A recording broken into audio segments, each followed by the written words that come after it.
एक गांव में एक लकड़हारा रहता था। उसका काम लकड़ी काटना था। वह प्रतिदिन जंगल में लकड़ी काटने जाता था।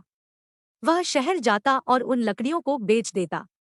उनके बदले में जो कुछ मिलता उससे अपने परिवार का पालन पोषण करता था।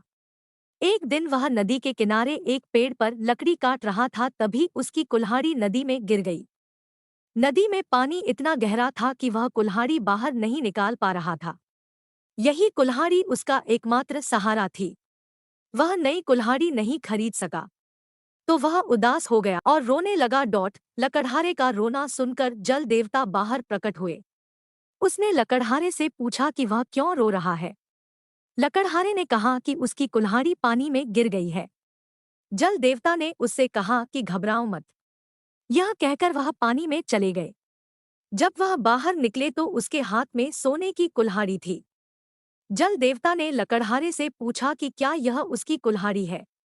लकड़हारे ने कहा, नहीं, ये मेरी कुल्हाड़ी नहीं है। जलदेवता दूसरी बार जल में गए।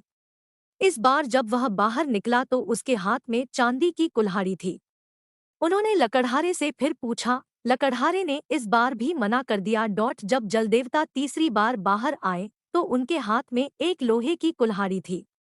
जल देवता के पूछने से पहले ही लकड़हारा खुश हो गया। वह कहने लगा, यह मेरी कुल्हाड़ी है, यह मेरी कुल्हाड़ी है। जल देवता उसकी ईमानदारी से बहुत प्रसन्न हुए। उसने उसे सोने और चांदी की कुल्हाड़ियां भी दी। लकड़हारा खुश हुआ। वह खुशी खुशी अपने घर चला गया।